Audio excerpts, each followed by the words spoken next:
Bienvenue à tous les amis. Nous accueillons Xavier Herral aujourd'hui. Bonjour Xavier, comment allez-vous? Bonjour, ça va très bien. Comment allez-vous, Cyril? Beaucoup mieux, beaucoup mieux. Je tousse beaucoup moins, grâce à Dieu. Ça a été long, mais voilà. Avec le temps et la patience, la santé revient. Alors je booste mon métabolisme évidemment, je cours tous les jours, mais c'était embêtant la bronchite, tu dois avoir des bronches fragiles tout simplement. Alors la petite famille, Noël se prépare bien? Oui, on vient de sortir le week-end dernier de Thanksgiving, Action de grâce, fête nationale américaine, où les Américains célèbrent, vous savez, l'arrivée en Nouvelle-Angleterre des premiers pèlerins qui ont dîné avec les premiers Indiens qu'ils ont découverts. Donc on a fait ça. Et c'était pour moi, je me suis offert le luxe d'une longue sieste de l'après-midi, ce qui vraiment pour moi est est un grand luxe. Et maintenant, nous avons monté l'arbre de Noël, notre crèche tout d'abord. Notre statue de Fatima, on a une grande Vierge de la Vierge, une grande statue de la Vierge Marie, avec un projecteur sur son joli visage. Mes enfants et moi ont pris avec les 4 chandelles violettes, vous savez, la rose, au pied de cet autel. On prie le chapelet tous les jours. Et demain, on allume la seconde. Et je dois vous dire quand même, hein, il y a, c'est un fichu Noël, enfin un drôle de Noël, dans le sens que et c'est pas simplement ma famille, mon frère Philippe, sa famille, qui est aussi américaine, le pays en entier. Il y a comme une tension non déclarée, même si vous allez à la télévision américaine, ABC, CBS, NBC, tout cela, il y a cette tension à cause de ce danger, cette épée de Damoclès qui est la guerre en Ukraine. Mhm. Bêtise de ce président qui est complètement gaga, non, complètement, comme vous dites Oui, chez vous. vous parlez particulièrement depuis que Biden a autorisé les missiles à longue portée qui sont inévitablement guidés par l'OTAN, c'est ça? Absolument. Écoutez, parlons clair. Parlons clairement. Les nouvelles, les chaînes de télévision américaines le disent elles-mêmes clairement. On ne s'en cache plus.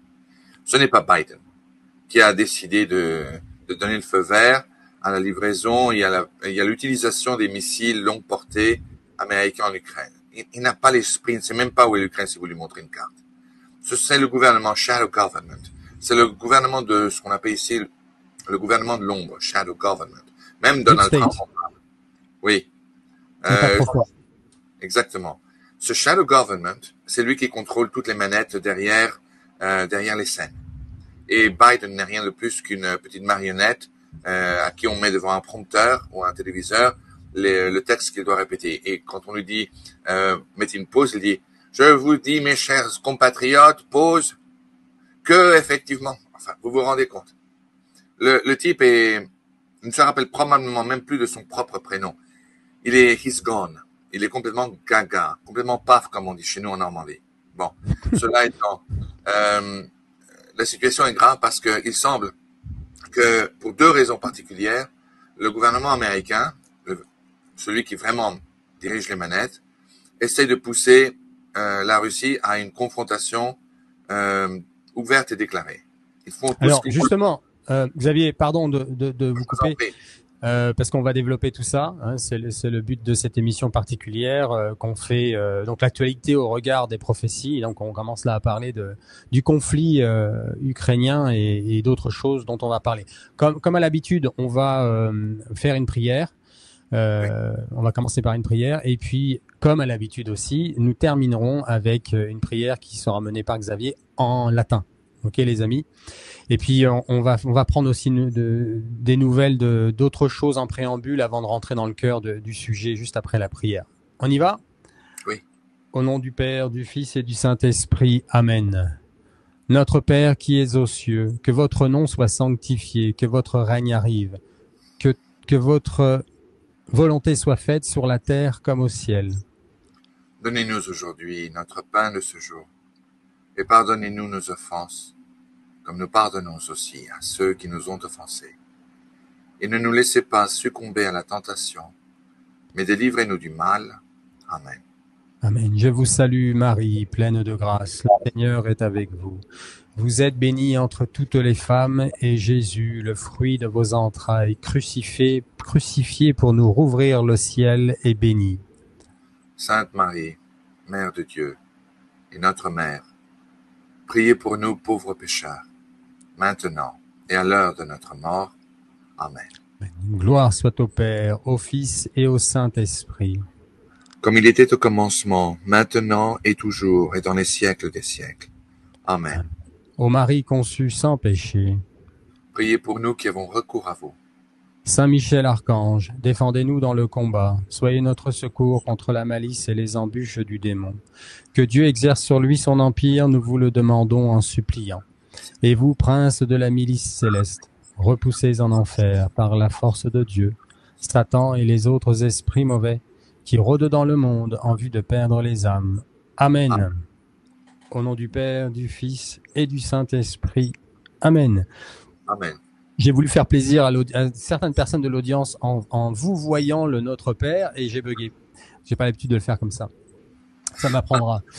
Alors, au niveau des petites nouvelles qu'on me pose, des questions qu'on me pose, où en est la traduction de Revelations, notre cher ami Xavier Héral? Quand est-ce qu'on voulait le mettre au pied du sapin, donc? Ben oui, j'ai parlé avec l'un des officiers du Chrétien Magazine. Entre parenthèses, pour que vous le sachiez, Cyril, les gens du Chrétien Magazine regardent votre émission avec beaucoup d'intérêt. Ah, c'est donc eux. Ce sont les gens du Chrétien Magazine. Et ils savent que vous posez que la question est posée de façon régulière. Donc ils font tout ce qu'ils peuvent. C'est véritablement un travail du Capucin. Ils avaient prédit ils espéraient pouvoir le finir en janvier. On a rajouté un nouveau chapitre parce qu'on avait un sous-chapitre qui était dédié au révérend Père Michel Rodrigue. Donc, le sous-chapitre a été transformé en chapitre entier, car il a grandi exponentiellement. Donc, ils ont revu le texte. J'ai dû rajouter une quantité de matériel que j'ai soumis au Père Michel, qui l'a finalement approuvé. Ils sont en train d'éditer, vous savez, le format. Donc, ils sont en train de terminer cela. Je doute que ce sera fini ce mois-ci. C'est possible, mais dans le pire des cas, sans le moindre doute, ce sera fait en janvier. En janvier, ce serait une bonne façon de commencer l'année 2025. Et il y a tout dans ce livre. Il y a tous les remèdes donnés par Marie Légioni, les messages, la pierre angulaire des messages et des révélations, des prophéties, des admonitions que le ciel envoie à l'humanité, surtout à la France, à travers Marie Légioni. C'est le plus gros chapitre de mon livre.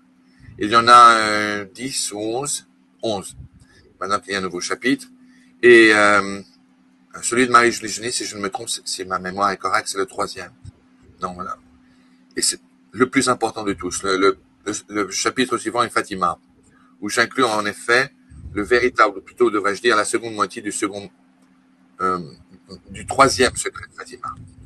Ensuite, on parle d'Akita en détail, de la Salette. C'est le premier chapitre. C'est probablement le cas d'apparition qui, sans le moindre doute, est le plus choquant. Car le message il va direct au but. Et il est tellement choquant sur tous les aspects, aussi bien spirituel que géopolitique et politique, franco-française,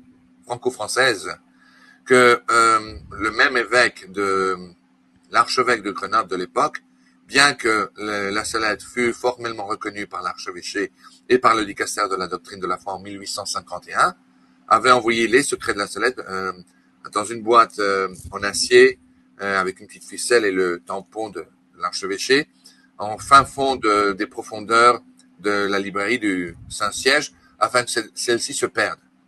Mais la mission fut accomplie jusqu'en 1999 où le révérend père de Cantville, qui était de l'assistant du révérend père de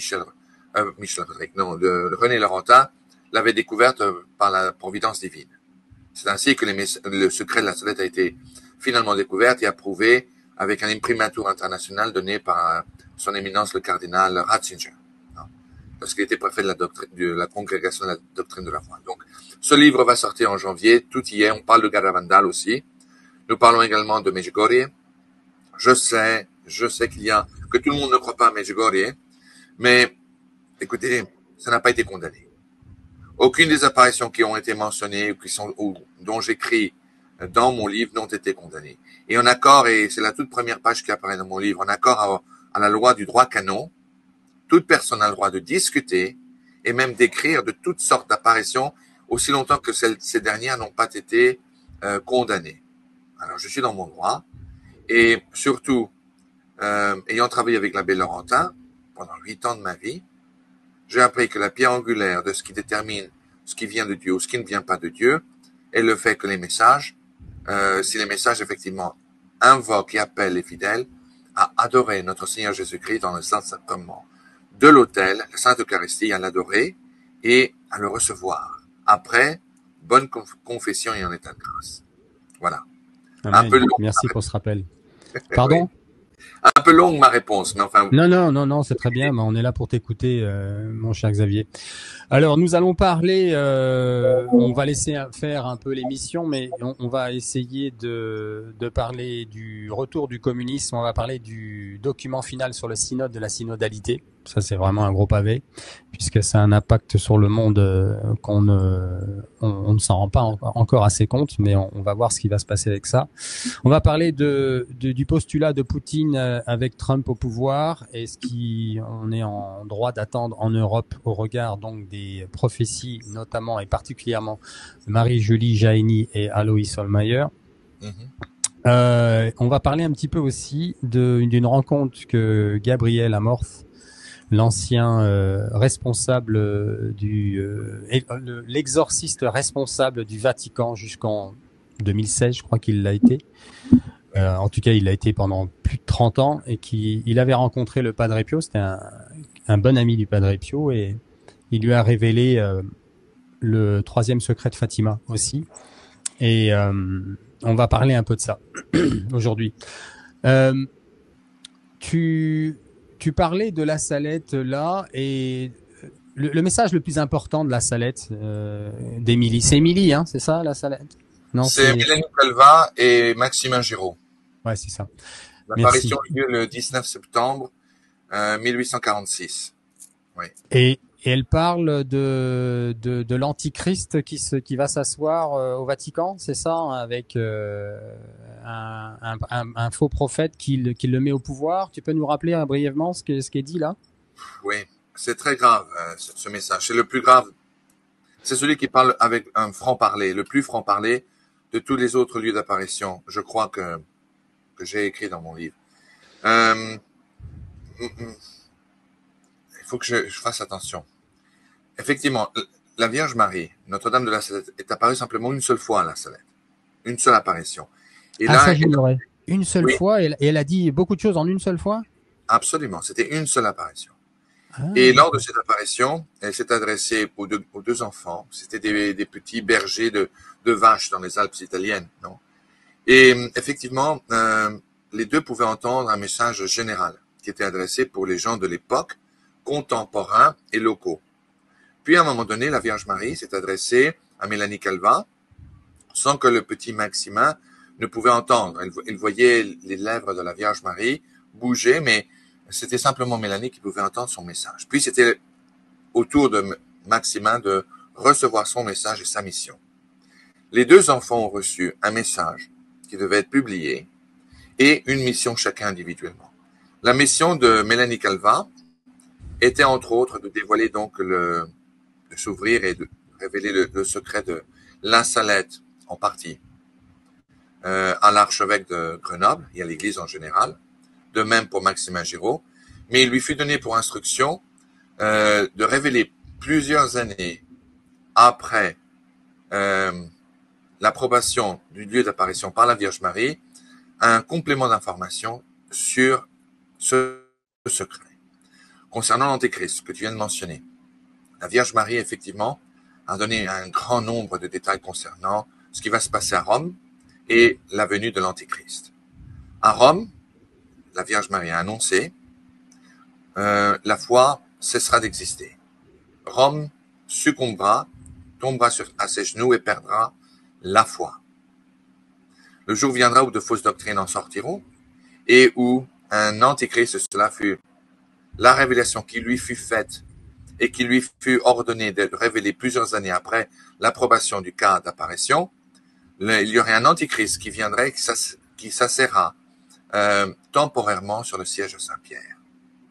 L'antichrist sera le fruit illicite, illégitime, entre un évêque et une religieuse hébreuse ou de la Terre Sainte, palestinienne ou juive, je n'en sais rien, mais c'est ainsi qu'il le fut dit. Cet enfant aura des frères. Or, cet antichrist sera une incarnation de Satan. Il naîtra avec des dents et il se nourrira de toute forme d'impureté. Ses frères ne seront pas l'incarnation du diable, sinon ils seront des êtres humains qui seront parfaitement et totalement et complètement possédés par des esprits impurs et des anges déchus, des démons. Le père Michel interdit à toute personne qu'il rencontre de parler des démons en tant qu'anges déchus, parce que ce ne sont pas des anges, dit-il, il faut les appeler comme ils sont, des démons. Donc, par respect et obéissance au père Michel, j'utiliserai le mot démon. Père Michel, qu'on salue bien. Absolument. Et je vous en donnerai des nouvelles entre parenthèses s'il a besoin de vos prières. Pour revenir à la salette. Donc, cet antichrist aura des dents, fera des bruits atroces quand il sera un bébé et se nourrira d'impuretés de toutes sortes. Ses frères et lui grandiront et attireront l'attention des hommes dû au fait qu'ils seront tous brillants, très séduisants. Ils réussiront, surtout l'aîné, l'antéchrist, viendra avec des solutions innées pour des problèmes qui n'ont jamais pu être résolus. Bon, c'est très grave, c'est vraiment très grave. Entre autres, ça c'est l'une des pierres angulaires des secrets de la Salette. Non.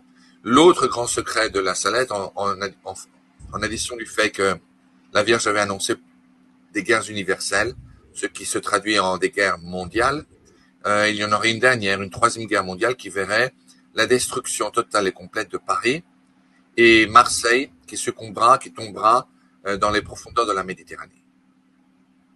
Cela, je vous le rappelle encore une fois, a été formellement reconnu comme étant digne de foi par l'archevêché de Grenoble et par le dicasterium de la doctrine de la foi et dont l'origine de ces messages est reconnue comme étant divin.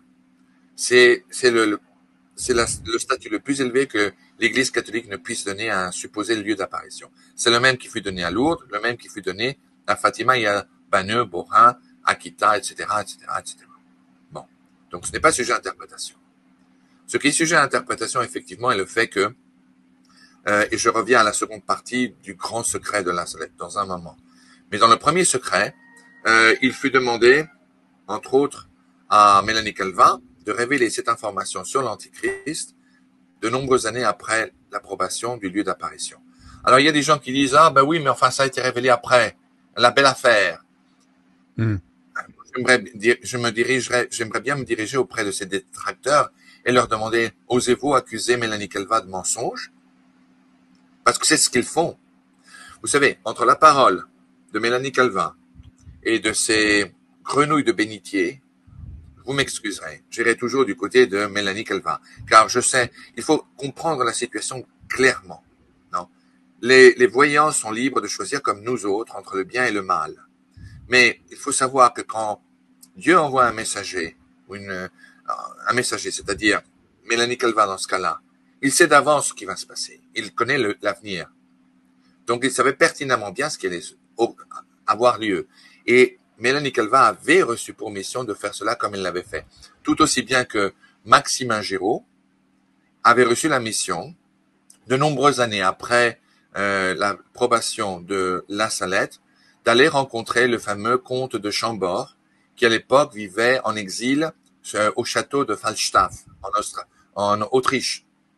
Non, pour lui révéler, lorsque, après la défaite de la guerre franco-prussienne et que les députés français, tout nouvellement élus, royalistes dans leur grande majorité, s'étaient approchés à lui, au comte de Chambord, pour lui offrir la couronne et une nouvelle restauration en France, pour annoncer au comte de Chambord, au nom de la Vierge Marie, de ne point accepter cette couronne, ce trône, car son cousin, Louis XVII, fils de Louis XVI et de Marie-Antoinette, avait survécu le temple, avait été remplacé par le cadavre d'un enfant qui avait à peine 14 ans, et que le descendant de ce dernier, de Louis XVII, le dauphin de France, viendrait un jour à être appelé en France pour relever la nation qui aura subi sa pire défaite, qui aura succombé à genoux à une défaite sans nom, et à restaurer non seulement la gloire française, la gloire de notre nation, de notre patrie, mais aussi de placer sur le trône de Saint-Pierre un nouveau pape angélique. Le comte de Chambord, quand il reçut le jeune Maximin Giraud, était avec son ami et secrétaire, c'est d'ailleurs son meilleur ami, le comte Henri de Vancey, qui a porté témoignage de cette rencontre. Il a même écrit une lettre à son épouse faisant état de cette extraordinaire réunion. Non. Tout cela, c'est dans mon livre. Et il a expliqué qu'effectivement, quand originellement les députés de France lui avaient offert au comte de Chambord le trône, il avait immédiatement accepté. Il faut d'ailleurs comprendre une chose, et je vais vous révéler autre chose que j'ai découvert qui est extraordinaire. Mais enfin, il faut comprendre que Henri V de Chambord, il n'était pas encore Henri V, le comte de Chambord, Henri de Chambord, c'est un homme admirable, exemplaire. C'était un homme consumé d'une bonté naturelle, qui n'était guère étudiée. Ça lui venait de façon innée. Un bon catholique, pratiquant, incapable de la moindre méchanceté ou rouerie. Quand il avait reçu les députés qui étaient venus lui offrir le trône, il avait accepté d'ores et déjà. Donc les députés retournaient à Paris pour revenir avec la paperasse nécessaire pour qu'il signe et que la procédure régulière se produise. Mais Dieu en avait voulu autrement, en envoyant le Maximin Giraud. Quand ce jeune homme avait rencontré au château de Falstaff le bon comte, immédiatement en ayant vu du coin de l'œil le comte de Vancey, il avait demandé au comte de Chambord de parler avec lui en privé. Tout de suite, le comte de Vancey, qui n'avait pris aucun outrage à cette demande, s'était levé et dit « Excusez-moi, je vous laisse ». Tout de suite, Henri de Chambord avait dit « Non, reste Henri, j'ai besoin que tu restes ici ». Il a invité au jeune Maximin de l'accompagner à une fenêtre voisine, pour pouvoir parler en silence. Bon. Une fois là-bas, le comte de Vancey, qui écrivait tout cela à son épouse, voyait le comte de Chambord faire comme ça. Il pouvait même l'entendre dire « Mais ce n'est pas possible, vous en êtes sûr? Comment ?» Bref, à l'époque, la France du 19e siècle, comment dirais-je, les cercles d'une certaine station de la société ne permettaient pas ce genre d'expression émotionnelle sans que cela soit considéré de mauvais goût. Cela ne se faisait pas. Pour que le comte de Chambord tombe à la tentation de se laisser aller ainsi, c'est que ce qu'il entendait devait être un grand choc. En sortant de cette réunion près de la fenêtre, il se rapproche de Henri de Vancey et elle lui demande de donner un rouleau de monnaie de pièces en or à Maximin Giraud pour le remercier de sa visite. Maximin a refusé tout de suite cette récompense en répondant « Non, votre grâce, je ne peux guère accepter votre donation si aimable, car ma récompense viendra d'ailleurs, viendra du ciel. » Donc, le comte de Chambord lui donna simplement les frais pour payer son ticket de train de l'Autriche de retour à la Salette. Ayant discuté après ce qui s'était passé avec son ami Henri de Vancey, il lui dit « Écoute, Henri, ce que je vais te révéler est un secret, il ne peut pas être révélé publiquement avant que Dieu le choisisse son temps et son moment. Mais la Vierge de la Salette aurait dit à Maximin Giraud de venir me voir pour refuser la couronne, car mon cousin Louis XVII est toujours vivant. Et il aura un descendant qui viendra sur le trône de France très bientôt pour relever la France. En toute conscience, je ne peux pas accepter la couronne. Car si j'accepte la couronne, il y aurait une nouvelle lignée, non, qui deviendrait illégitime en vue du fait qu'un jour il sera appris que mon cousin en fait est le véritable monarque de France, c'est toujours le roi de France. Alors le problème c'est que je ne peux pas expliquer cela aux députés qui sont tous de bons catholiques, c'est un secret. Maximin Giraud m'a expliqué que Ce secret sera dévoilé au monde au moment où il le choisira, où il le voudra. C'est un temps où cela dépend de Dieu, de sa volonté. Nous ne pouvons pas en parler, sous aucun prétexte. Tout cela, Henri Devancey l'expliqua à son épouse dans une lettre. Mais cela resta là. Les députés sont venus rencontrer donc le comte de Chambord pour lui demander de bien vouloir signer les documents en question.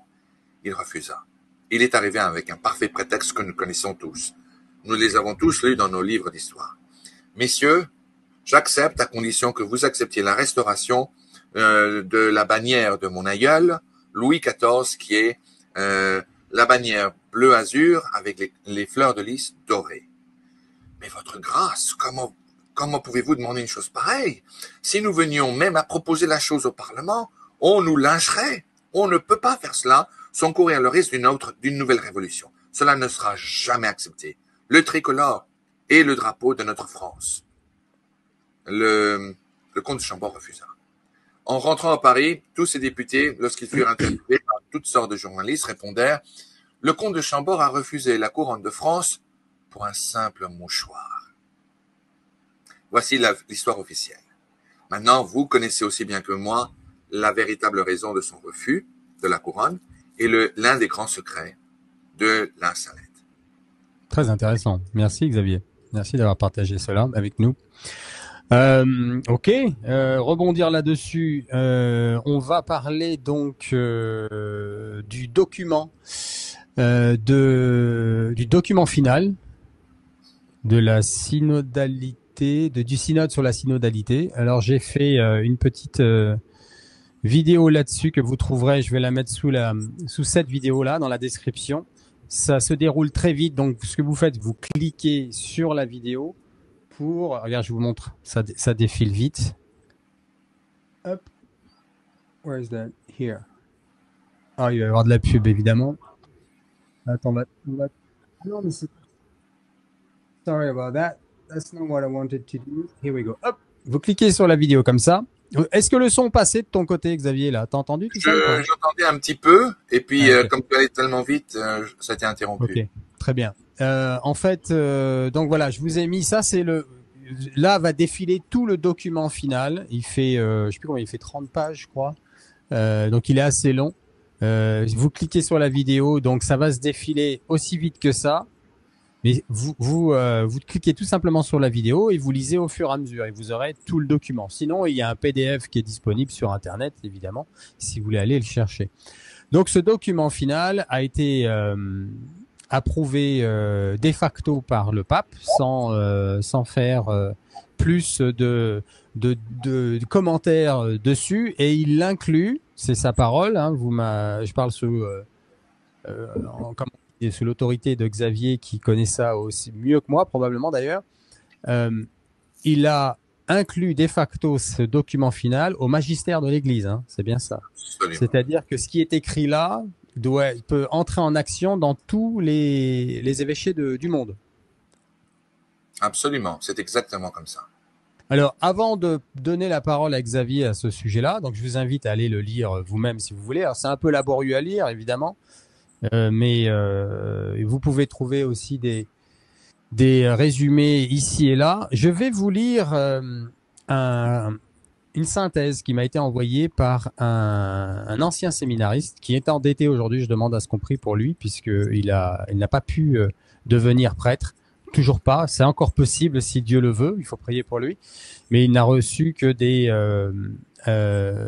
épreuves. On va les appeler comme ça. Je vais non, évidemment pas donner son nom. Je ne vais pas en donner plus que ça parce que je voudrais pas qu'on le reconnaisse tout simplement. Il me l'a pas autorisé de toute façon. On n'en a pas parlé. Mais ce que je voulais dire à son sujet, c'est que dans le résumé de ce qu'il m'a dit, c'est quelqu'un qui a une foi très forte, qui est très intelligent et qui ferait un très bon prêtre. Et comme le disait Benoît XVI, aujourd'hui il y a des lobbying au sein des séminaires du monde entier où si vous n'êtes pas à tendance gay, homosexuelle, vous êtes carrément refusé à la prêtrise. C'est Benoît XVI qui dit ça dans son dernier ouvrage post-mortem, ce qu'est être chrétien. Ça sort pas de ma bouche, hein, c'est Benoît XVI qui le dit lui-même. Donc je vais vous lire rapidement cette petite synthèse du document final parce que c'est très éclairant et c'est quelqu'un qui a fait des études là-dedans et qui connaît certaines choses grâce à ces études-là. Et vous allez le comprendre en lisant avec moi cette petite synthèse. Bonjour Cyril, je viens de lire le document en version PDF. Vous devez explorer l'hérésie conciliarisme apparue au XVe siècle qui cherchait à amoindrir le rôle du pape. L'objectif de ce synode est de donner plus de pouvoir aux conférences épiscopales de chaque pays. Rappelons-nous que dès son élection, François s'est dénommé lui-même évêque de Rome et non pape. Il est les deux, comme vous le savez, et il se définit toujours ainsi. À croire que cela est préparé d'avance. Mais nous le savons, nous ne soyons pas étonnés. L'objectif est une Église inclusive et participative, une démocratie. C'est la suite logique de la révolution que fut Vatican II. Se pose aussi le problème de l'œcuménisme. Seules les clés de Pierre ont le pouvoir de lier et délier les péchés. Sur Pierre est fondé le dépôt de la foi. Benoît XVI a écrit, lorsqu'il était encore cardinal, le document Dominus Iesus sur l'universalité du salut et le propos est clair. On ne peut pas, par exemple, appeler Église toute autre communauté en dehors de l'Église catholique. Elles peuvent être nommées communautés ecclésiales. J'ai étudié ce document au séminaire, ce qui avait agacé mes professeurs. Mais le point central de ce synode, où le ver va faire pourrir la pomme, est bien le retour du conciliarisme. La place de la femme est aussi sujet à discussion, effaçant ainsi la hiérarchie voulue par notre Seigneur Jésus-Christ.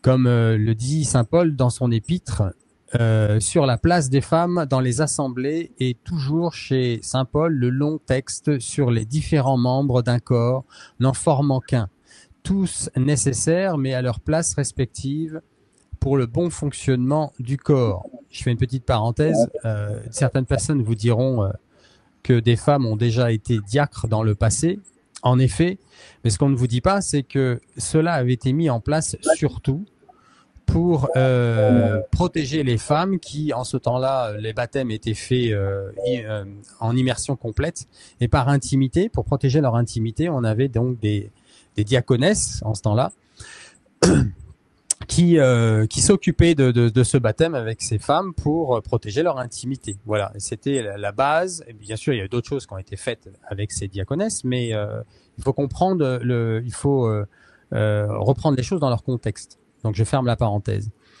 Ce synode, en somme, renie les pouvoirs du ministère pétrinien.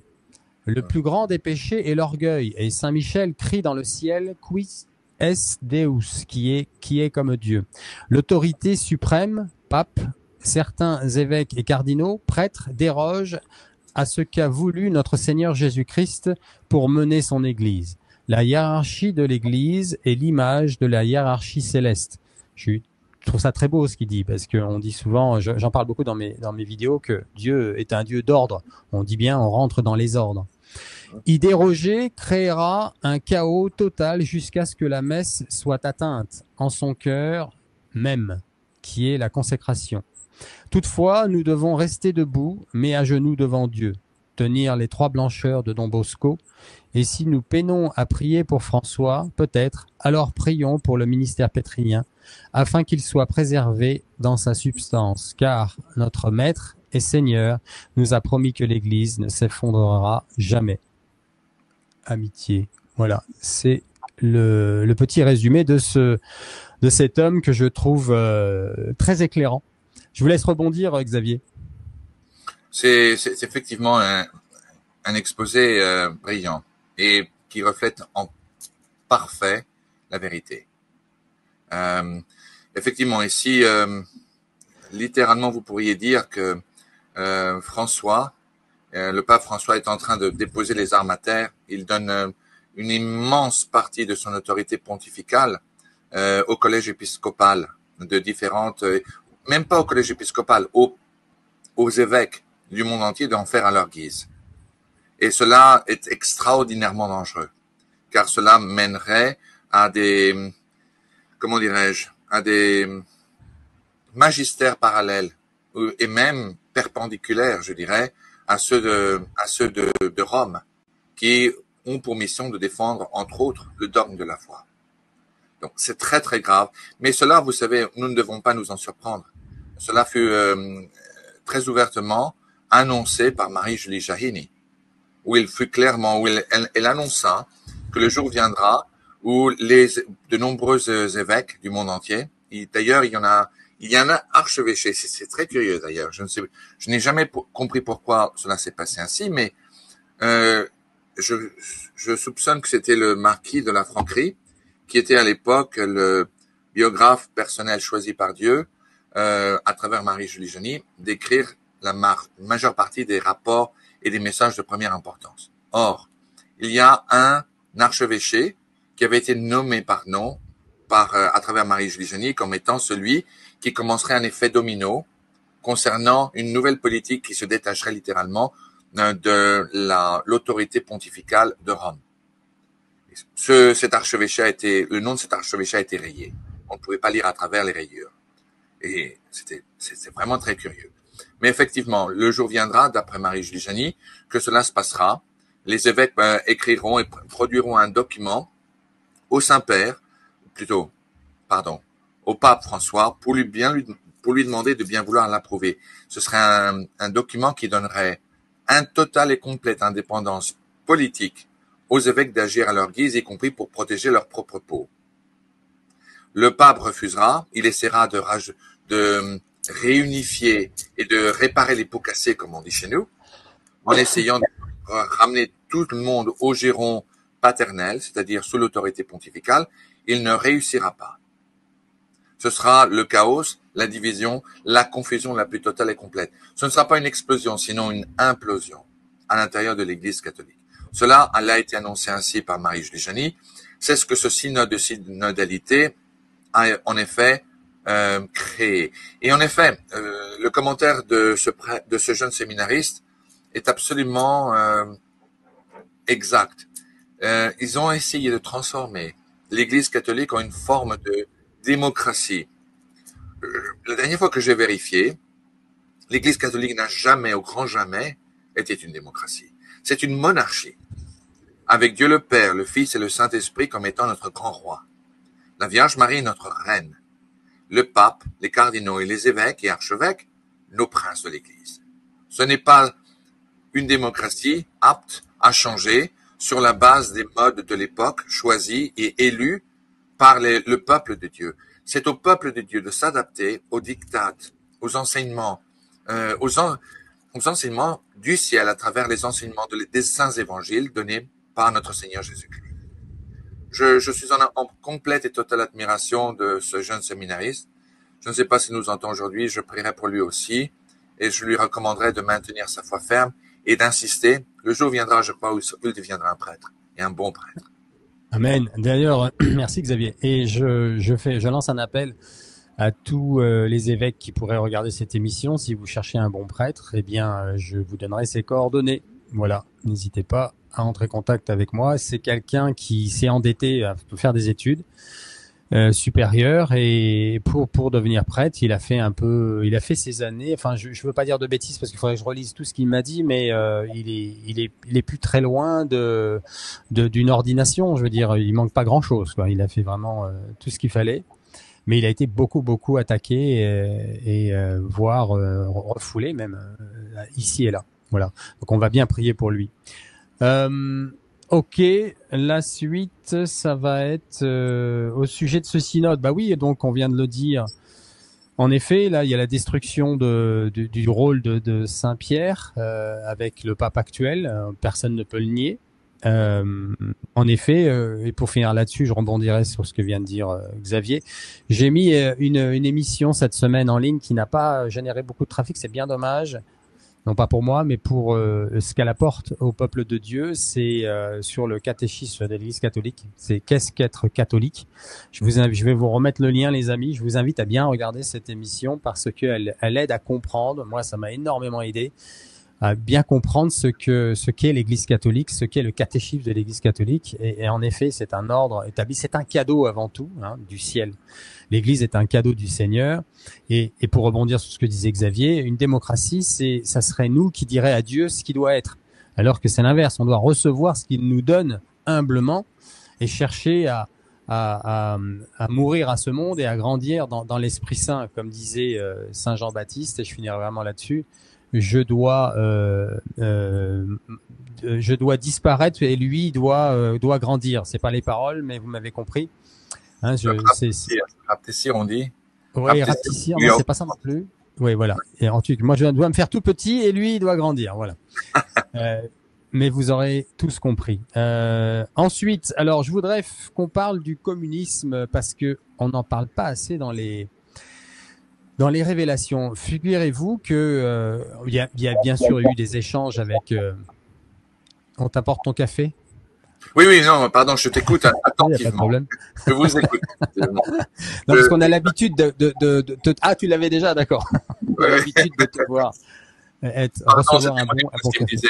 Mon épouse elle fait comme ça, elle dit, excuse-moi, elle est professeure de catéchisme à notre paroisse. Ah, super, gloire à Dieu. Oui, elle emmène mes deux petits Ouistiti de la jungle à l'église. Elle me disait hasta la cucaracha, comme on dit en Finlande. En Finlande. Excellent. Ok, ben tu la salues bien pour nous tous. Je n'y manquerai pas. Pardon. Oui, alors le communisme, figurez-vous que évidemment j'ai eu des discussions hors micro avec Glenn Hudson à New York, et il y a quelque chose que j'avais pas vu dans tout ce qu'on apprend dans les prophéties, dans les messages de la Vierge Marie, notamment à Garabandal, mais pas que. C'est qu'en effet, elle dit clairement que le communisme revient avant l'avertissement. Donc, j'ai eu une discussion, on m'a interpellé dans un supermarché hier, je le salue, le monsieur qui m'a salué hier dans un supermarché, et on a parlé justement de ça. Le communiste revient, c'est pas quelque chose qu'on doit interpréter. Et les gens ont tendance à penser ça, c'est ce que me disait ce monsieur hier. Mais c'est pas la première fois que je l'entends. Et on va dire oui, c'est le système de la société actuelle, ça ressemble au communisme. Non, c'est pas ce qu'a dit la Vierge Marie. Elle dit bien le communisme revient, c'est-à-dire que c'est quelque chose qui revient, qui a été. Donc ce qui a été, c'est le communisme, et c'est de ça qu'elle parle. Or, quand on regarde le reste des messages et des avertissements avant l'illumination des consciences, on a ce conflit en Europe qui vient des Russes et ses alliés. Ses alliés sont plutôt communistes, c'est-à-dire la Chine et la Corée du Nord. La Russie il l'est pas vraiment, mais c'est pas non plus la démocratie par excellence non plus. Donc on peut déceler là-dedans, puisqu'elle dit aussi que les églises seront fermées, que les prêtres vont devoir célébrer dans les catacombes. Ça c'est le terme qu'on utilise, c'est-à-dire se cacher. Et ça sera avant l'avertissement. Donc on va vivre des choses qui vont ressembler à ce qu'on comprend du communisme en général. Et ça, on c'est pas assez mis en exergue, je trouve. On se rend pas compte de ce qui arrive, de la difficulté de ce qu'on va devoir vivre. Hein, Xavier? Absolument. Non, je suis tout à fait d'accord. D'ailleurs, même Lucia dos Santos, je ne sais pas si, je sais que vous êtes au courant parce qu'on en avait parlé hors de caméra, vous et moi. Mais Lucia dos Santos, lors de sa fameuse interview avec le révérend Padre Fuentes en 1957, avait clairement dit que le communisme reviendra partout. Pardon, à l'exception du Portugal, qui maintiendra en dépit de tout ce qui viendra la foi. Donc, vous savez, il faut pas chercher midi à 14h, et chercher bien loin pour voir effectivement que cela devient aujourd'hui une réalité, même chez nous en France. Regardez ce qui se passe en ce moment. Après l'hécatombe du gouvernement, énième hécatombe, avec la tombée du gouvernement Bernier, ce président, je ne sais même pas comment, je peux pas croire qu'un individu pareil soit arrivé au pouvoir en France. Mais ce zigoto, qui n'a convoqué simplement que ceux qu'il considère être dans l'arche républicain, c'est-à-dire les socialistes, qui sont coupables d'innombrables immondices en France. dont entre autres le mariage pour tous, entre autres, non?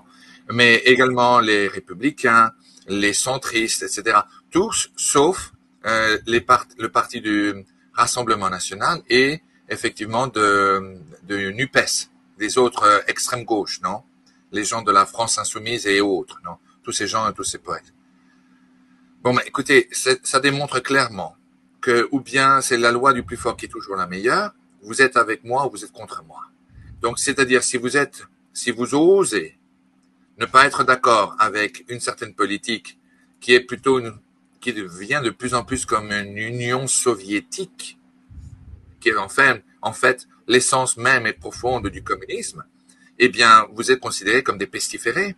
C'est déjà le début de, comment dirais-je, on ignore les vertus de comment dirais-je, d'une certaine liberté et tolérance politique les uns envers les autres. Maintenant, on devient littéralement, on rentre dans une société qui est profondément intolérante à ceux qui ne sont pas d'accord avec la vie de ceux qui se disent les plus forts. C'est-à-dire, la loi du plus fort est toujours la meilleure. Et si vous ne vous soumettez pas à cela, vous êtes considérés comme des anti-républicains ou je ne sais quoi. Ce qui, pour moi, ce serait un compliment. Je n'ai jamais particulièrement vu les grandes vertus de la République, surtout considérant l'histoire de cette République qui a été nôtre, à part la 5e, peut-être grâce au général de Gaulle, où il y a eu une très brève parenthèse de choses positives. Mais depuis les guerres de Vendée, vous savez, qu'on essaie de maintenir et de balayer sous le tapis pour ne pas en rappeler les horreurs. Vous savez, le peuple, malheureusement, a toujours mal choisi, à quelques exceptions près.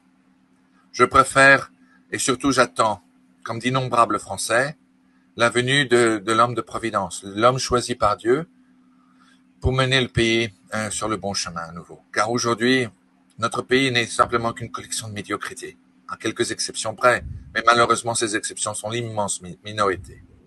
Donc ce que vous dites est vrai, nous retournons dans une forme de communisme, dans une forme d'union soviétique, surtout avec l'Union européenne et rien de plus que cela. Ne croyez-vous pas? Oui, non, on se rend pas compte de ce qui arrive en fait. Et tant que ça sera pas là, et la Vierge Marie le dit bien, et les voyants, les petits Saint Hyacinthe et Saint Francisco, je crois que c'était, oui c'est ça, Saint Hyacinthe et Francisco l'ont bien dit. Ce qui va arriver va être terrible. Des pays vont être annihilés, hein, ils vont disparaître sous le feu nucléaire. Alors là, c'est encore autre chose. En effet, la Vierge Marie dit qu'il n'y aura pas de troisième guerre mondiale, mais elle a bien dit aussi qu'il y avait des pays qui allaient être annihilés par la Russie, puisque si on n'avait pas écouté ces messages, et c'est le cas, la Russie est le pays est l'instrument que Dieu s'est choisi pour châtier le monde. Et il va répandre ses erreurs, en effet. Et des pays vont disparaître sous le feu nucléaire. Alors, il n'y aura pas de troisième guerre mondiale comme on l'entend, mais ça n'empêchera pas l'horreur d'exister. D'ailleurs, il existe déjà l'horreur, tu me diras, mais là, on va vers un cataclysme, hein, on va vers quelque chose. Et c'est Dieu qui l'arrêtera, hein, on est d'accord. En fait, nous, on est foutus sans Dieu, là, parce que on a dépassé, la goutte, elle déborde tellement maintenant, le vase déborde tellement que si Dieu ne nous arrête pas, et on va droit dans le mur, hein, c'est là, on va s'autodétruire, hein, c'est ce que dit le ciel. Donc oui, là, je voulais surtout bien rappeler que dans les messages de la Vierge Marie, elle est très claire, le communisme revient. Okay. Et c'est un élément important avant l'avertissement. Donc ça fait partie des choses qu'on doit voir avant que l'avertissement n'arrive. On a aussi la grosse pierre, on va les appeler des grosses pierres. L'autre grosse pierre, c'est le pape qui va à Moscou. Avant l'avertissement. Donc, et c'est par contre là un moment charnière parce que au moment où l'évêque, le jeu de mots, lapsus révélateur, au moment où le pape revient de Moscou, la Russie attaque partout en Europe. Donc c'est illico derrière, hein, c'est très important. Et ça me fait penser au fait que je reviens sur des fausses vérités. Des paralogismes, quand on appelle ça, on pense que la consécration de la Russie au cœur immaculé de Marie a été effectuée en 84 et en 2020. C'est faux. C'est faux. Et le père Gabriel Amorce en parle très bien. Justement, je faisais référence à son interview, à son entretien, avec le Padre Pio. Il était à côté du pape Saint Jean-Paul II pendant la consécration en 84 et il explique bien qu'il y avait tout un lobbying d'autres cardinaux qui ne voulaient pas, à cause de l'orthodoxie, qu'il prononce cette phrase particulière pour la Russie seulement. Donc il a inclus ça avec d'autres pays. Donc il n'a pas fait ce qu'a demandé la Vierge Marie à Sœur Lucie. Et c'est la même chose qui s'est passée en 2020, alors que le pape François, lui, a dit on inclut aussi des pays qui ont été demandés d'être consacrés au cœur immaculé, comme par la Vierge Marie. Je sais pas s'il dit là cette phrase-là, mais que ça a été demandé par le ciel. Donc voilà, il tourne autour du pot en fait. Alors que la consécration était claire, c'était le pape avec tous les évêques du monde et que la Russie. Voilà, ça pouvait pas être plus simple. Et je finirai là-dessus à ce sujet-là. La sœur Lucie a bien dit que quand ça sera fait, l'effet sera immédiat. Or, si ça avait été fait, il y aurait eu un effet immédiat. Et depuis 2020, c'est crescendo avec la Russie. Donc, il n'y a pas eu d'effet du tout. Et c'est très révélateur du pouvoir de l'Église sur la terre et de la loi de cause à effet entre ce qui est fait dans l'Église et comment va le monde. Je dis dans beaucoup de mes vidéos que si le monde va si mal, c'est à cause du pape et du magistère actuel, entre autres, même si eux, on leur a ouvert la porte, hein, si on veut rentrer dans les détails, Saint Jean-Paul II et Benoît XVI ont un peu participé à ce qu'on vit aujourd'hui, même si je veux pas leur jeter la pierre. Ce que je veux dire, c'est que on a quand même laissé faire depuis longtemps. Hein. C'est pas arrivé du jour au lendemain comme ça. Ça me fait penser à cette grenouille qu'on met dans un pot d'eau et qu'on met sous le feu et elle s'en rend pas compte qu'elle va cramer parce que l'eau chauffe petit à petit. Bon, c'est ce qu'on a fait avec l'Église. Et aujourd'hui, et ça sera pire. Ça sera pire. On peut avoir un pape bien pire demain. Parce que là, tout est préparé pour ça, avec les nouveaux cardinaux qui ont été élus, et avec ce synode sur la synodalité. Enfin, je pars dans tous les sens, là. Mais tout ça pour dire que oui, la consécration au cœur immaculé de Marie n'a pas été faite ni par Saint Jean-Paul II, le père Gabriel Amorce l'a dit à Padre Pio, ni par le pape François en 2020. Voilà, je ne sais pas si tu veux rebondir avant le sujet suivant. Non, vous avez tout dit, c'est exactement vrai. Je n'ai rien à rajouter. Vous avez très capablement expliqué la chose. Alors, je voudrais montrer ces deux cartes. On a l'habitude de les montrer, mais on les a pas vues depuis un moment. Mais comme on parle des prophéties, tu peux rappeler à nos auditeurs ce qu'on a là à l'écran, s'il te plaît, Xavier?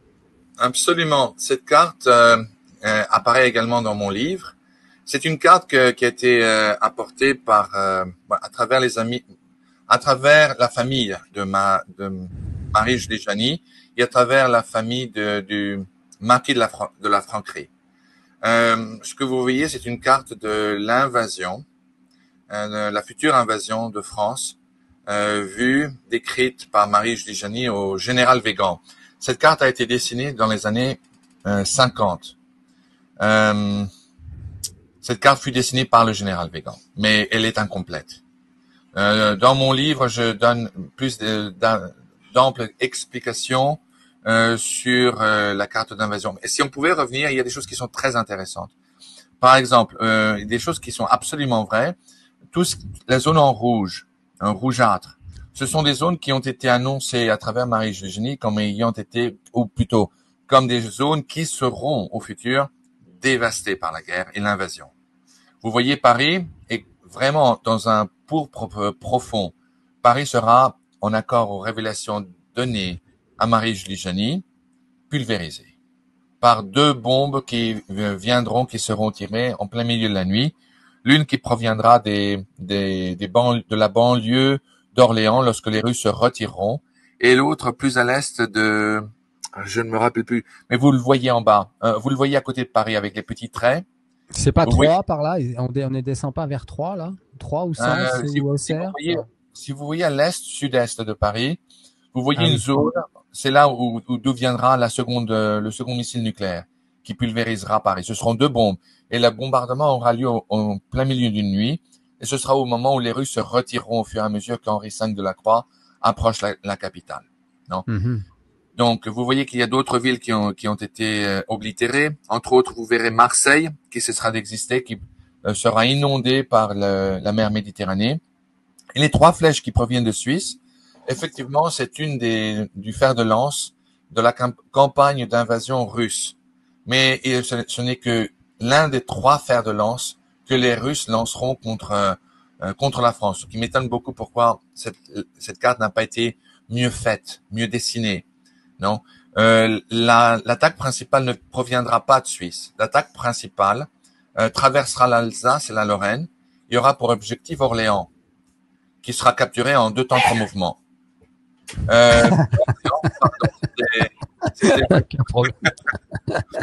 Depuis Orléans, l'attaque russe continuera jusqu'à Nantes. L'objectif des Russes, ce sera d'atteindre la côte atlantique. Ils échoueront, car là, ce sera à un moment donné, avant l'arrivée de Henri V de la Croix, ce qui restera des forces armées françaises, avec les survivants de l'OTAN qui auront été repoussés jusque-là, réussiront à mener une résistance et vaincront dans cette bataille de Nantes pour repousser les forces russes qui se diviseront en 2. L'une des premières parties ira au nord pour envoyer des renforts aux troupes russes qui essaieront de prendre de force la Normandie. L'autre ira en France centrale pour retrouver les forces d'invasion musulmanes qui auront débarqué en Provence. Donc, et puis vous voyez cette ligne démarquée entre Le Havre et Bordeaux. Cette ligne constituera un front plus ou moins stable qui a été décrit par Marie-Julie Janis, qui maintiendra le combat entre les forces françaises et les forces russo-musulmanes.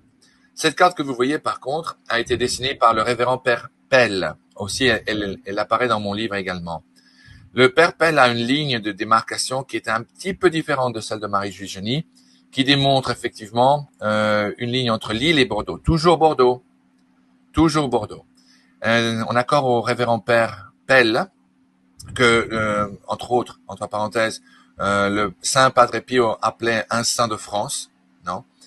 Tout ce qui sera à l'est de cette ligne sera ravagé, pour ne pas dire rasé. Non seulement par la guerre, mais par des effets naturels, c'est-à-dire la tombée de plusieurs de pluies comment dit-on, une grêle de météorites et la destruction causée par l'humanité. Tout ce qui sera à l'ouest survivra, plus ou moins. Non. Donc, ce n'est pas très réjouissant tout cela, mais effectivement, cela fait partie des prophéties. Et ce qui est très, très alarmant, Cyril, je crois que vous en conviendrez avec moi, c'est que lorsqu'on étudie les apparitions de Marie-Julie Janis, et ses prophéties en particulier, ce qui est absolument incroyable, c'est que toutes les prophéties qu'elle a énoncées entre 1870 jusqu'à 1941, mon ami, elles se sont toutes produites. Exactement. Et avec la rectitude et avec la perfection d'une horloge suisse. Elle ne s'est jamais trompée. C'est alarmant. Bien que, et je ne peux pas cesser de le rappeler, ce ne sont pas mes paroles, mais celles de l'abbé René Laurentin, quand je travaillais avec lui, la nature même de toute prophétie est une seulement, de changer le cours des événements à travers la prière et la conversion, le retour à Dieu des fidèles. Cela est l'unique objet de ces prophéties et leur nature d'être changée par la conversion de l'humanité. Amen. Amen to that. Merci Xavier. Un mot sur Trump vient d'être élu président. Comme on sait, il va prendre siège mi-janvier, c'est le 16, je sais plus. Le 20 janvier. Le 20 janvier. Et on peut penser donc des décisions importantes de la part de Poutine pourraient attendre cette mise en place, ce plein pouvoir de Trump pour une négociation ou pas.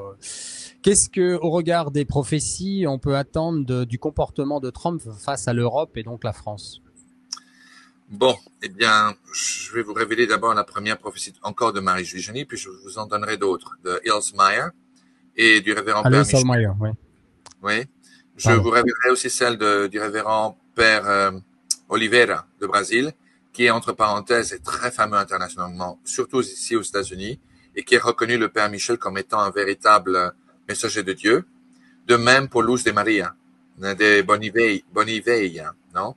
Elle aussi, j'ai parlé avec elle j'ai parlé brièvement hier et encore une fois avant-hier. Et elle me dit, elle reconnaît aussi les mêmes prophéties du Père Michel, elle reconnaît le Père Michel également comme un véritable voyant. Pour commencer pour Marie-Julie Janis. Marie-Julie Janis a annoncé que cette guerre aura lieu. Et ce sera une forme de blitzkrieg très rapide qui aura lieu immédiatement après le grand cafouillage et la guerre civile à l'intérieur de l'Église catholique, et peu de temps après que des mouvements civils, des révolutions, des manifestations islamo-socio-communistes auront lieu en France. Quand le gouvernement sera pris d'affoulé par un nouveau mouvement anarchique de gauche, il faudra se préparer pour voir les Russes profiter de cette confusion générale dans le continent européen pour se lancer dans une campagne effrénée en Europe. La Vierge Marie a annoncé également à Marie-Julie Janis que le jour viendra où il y aura en France, entre guillemets, 3 partis politiques. 2 qui seront mauvais, 1 qui sera bon.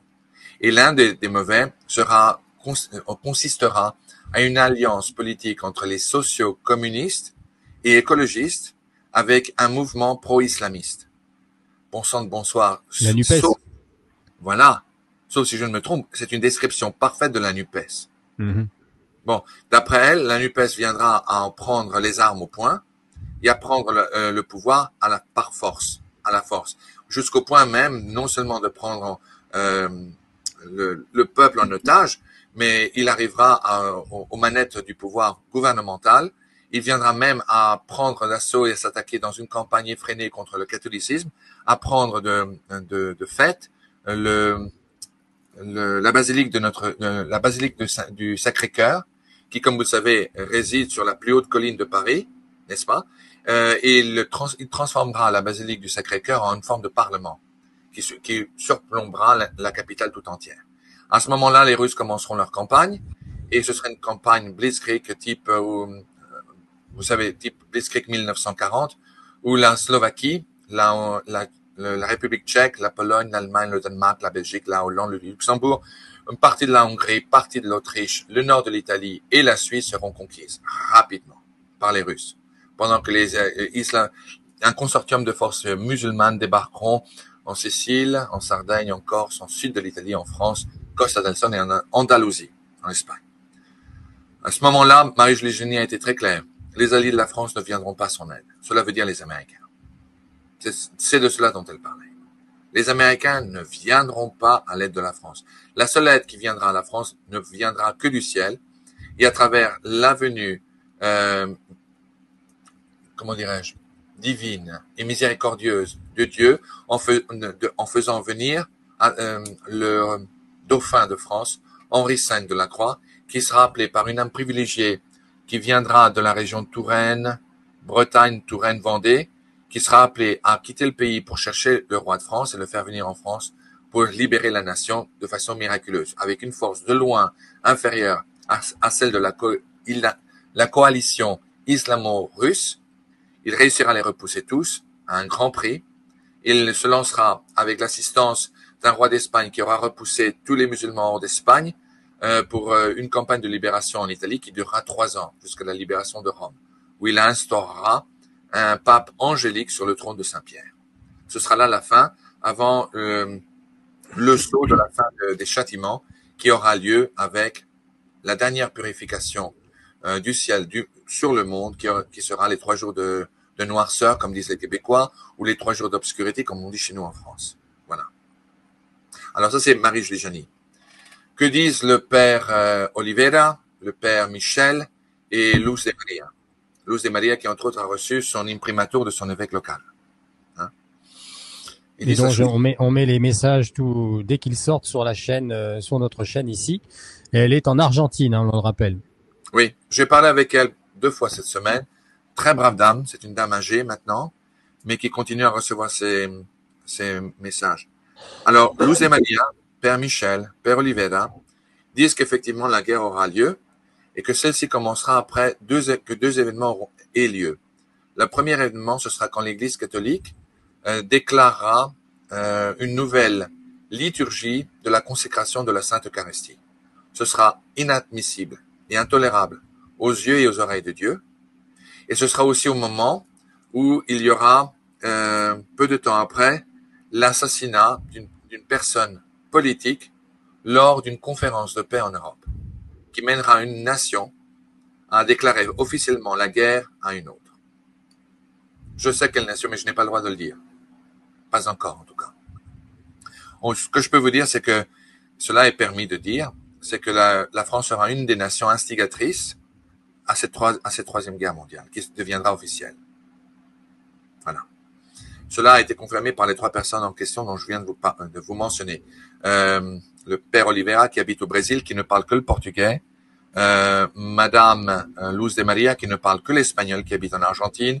Et les révérends père Michel Rodriguez, qui habite au Québec, qui ne parle que français, et un anglais de petit nègre. Donc, c'est ainsi. Donc, ces 3 personnes ne se connaissent pas et n'ont jamais parlé les unes avec les autres. C'est plutôt effrayant. Et en accord avec ces personnes, la guerre sera très rapide et l'avertissement aura lieu peu de temps, aura lieu en plein milieu de la guerre quand on arrivera à son apothéose et juste peu de temps avant que les boutons rouges soient appuyés, l'avertissement aura lieu. Elle durera, en une journée, il y aura des effets qui suivront pendant 42 jours, pendant lesquels Satan, en accord aux 3 voyants dont je viens de mentionner, sera enchaîné. Ça n'enlèvera pas la liberté aux hommes de choisir entre le bien et le mal. Cela simplement enlèvera les moyens conventionnels à Satan de mener l'homme à sa perdition. Pendant 42 jours. 6 semaines, pardon. Après ces 6 semaines, le démon sera déchaîné et l'immense majorité des fidèles qui auront fait leur chemin de Damas se rétracteront en vue d'une déclaration internationale d'un comité scientifique qui déclarera que cet événement connu comme l'avertissement sera en fait la cause d'une tempête solaire dont l'ampleur n'aura jamais été vue auparavant et qui aura causé d'énormes catastrophes et de dégâts auprès d'une flotte de satellites autour de la stratosphère et de plantes et de centres électriques autour du monde et qui leur a également causé une hallucination massive autour de la planète. Ce sera tellement bien présenté, Cyril. Pour vous et moi, vous savez, cela inspire un rire narquois et nous avons raison. Vous et moi, nous avons raison. Mais pour l'immense majorité de ceux qui auront fait un chemin de Damas plutôt superficiel, je dirais, ils y croiront, ils abandonneront leur nouvelle foi. Et cependant, la bonne nouvelle est la suivante. Et cela a été une promesse faite par Dieu le Père éternel à travers le Père Michel. Toutes les âmes, je répète, toutes les âmes qui maintiendront leur foi ferme, premièrement en Dieu, en la réalité de Dieu, en la réalité du fait que Jésus est son Fils, dans la réalité du fait que l'avertissement, l'événement de l'avertissement, l'expérience de l'avertissement proviendra vraiment de Dieu, sera un effet divin. Non. Le fait est de toutes personnes qui seront également consacrées au cœur sacré de Jésus, au cœur immaculé de Marie, et qui seront en état de grâce, et qui maintiendront leur foi dans l'Église catholique, romaine et apostolique, seront appelées toutes sans exception à suivre une manifestation de leur ange gardien vers des refuges. Car là, après cela, ça va être la catastrophe. La guerre continuera, il y aura des échanges nucléaires, et il y aura les 3 jours de noirceur, les 3 jours d'obscurité qui en finiront une fois pour toutes avec le processus de purification de la terre.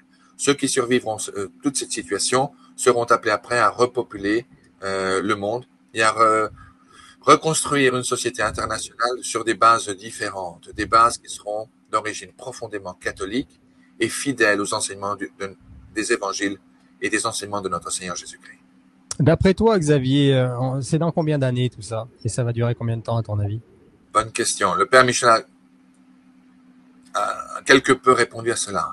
Lors de notre conférence à Los Angeles au mois d'août et septembre, quelqu'un lui avait posé la même question. Il a répondu concernant l'avertissement. L'avertissement aura lieu non plus dans des années, mais dans quelques mois. Dans quelques mois. Ça, il a annoncé cela le 1er septembre de cette année. Il y a quelques semaines de cela. Voilà. Ok. All right. Merci pour ça. Un mot sur Monseigneur Strickland. Oui. Tu voulais en parler. Alors, je sais que vous avez fait une émission, une très belle émission avec Monique sur votre chaîne.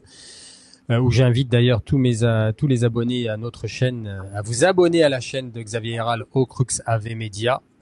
Bientôt, il aura des émissions en français et en espagnol pour ceux que ça intéresse à terme. Voilà. Oui, donc un petit mot sur Monseigneur Strickland. Premièrement, je te remercie pour cette gentillesse d'inviter tes téléspectateurs de venir s'abonner chez nous. On en a besoin, mais c'est fichtrement gentil de ta part. Je te remercie. L'évêque Strickland, effectivement, je l'ai rencontré au mois de septembre. C'était à Kansas City pour une conférence qui avait été organisée par notre cher ami John Henry Weston de LifeSite News. C'est un Canadien, un homme absolument remarquable. On est devenu amis là-bas. Il est apparu chez nous, effectivement. Quelques temps après, il est également venu chez toi. Votre interview était superbe aussi. Donc, je te félicite. Et moi, j'invite vos téléspectateurs à revoir cette interview. J'aime beaucoup comme tu fais l'échange et la traduction. C'est très, très bien fait. Très professionnel. C'était laborieux. Et grâce à Dieu, j'ai réussi. Mais c'est vrai que à droite, à gauche, j'écoutais d'une oreille et il fallait que je traduise. Donc, je m'y suis lancé parce qu'en fait, j'ai été un peu feignant. J'aurais pu faire un montage et puis mettre une voix par-dessus. Ça aurait été peut-être une meilleure traduction. Mais voilà, grâce à Dieu, ça s'est bien passé. C'était superbe. J'ai trouvé, c'était très agréable à l'oreille et tu as vraiment fait un très, très bon travail. L'évêque Strickland s'est lancé véritablement. Il s'est mis au pied de la croix et s'est lancé dans une campagne très, très poussée, surtout auprès du collège épiscopal américain, nord-américain, c'est-à-dire les États-Unis, non? Il s'est adressé à la conférence épiscopale des évêques américains en leur disant que les Américains doivent, moi je ne suis pas américain, je suis resté français jusqu'au bout des ongles, et français je reste.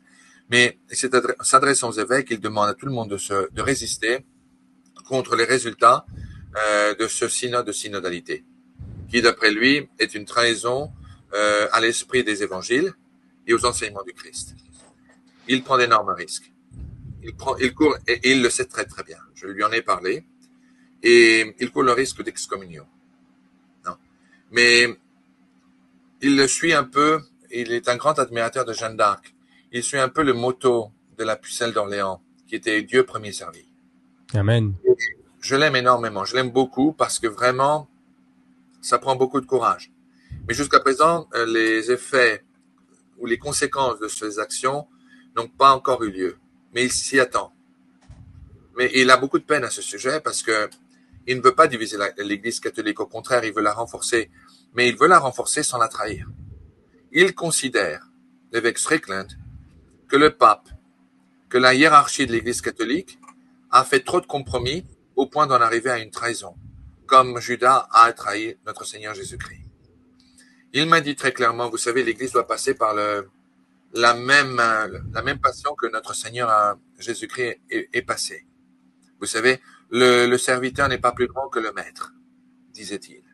Mm-hmm. Et de la même façon que Jésus fut trahi par Judas, renié par 3 fois par Saint Pierre, du fait qu'il porta sa croix, qu'il y a chuté 3 fois, qu'il est arrivé à Golgotha, qu'il fut crucifié, qu'il fut enterré pour être oublié.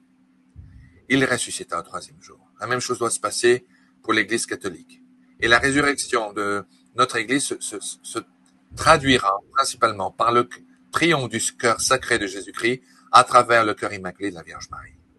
Or, l'évêque Strickland, on appelle à tous les évêques des États-Unis à se lever et de dire d'une seule voix, non, nous n'acceptons pas l'esprit du synode de synodalité qui est contraire et opposé au dépôt de la foi catholique, romaine et apostolique.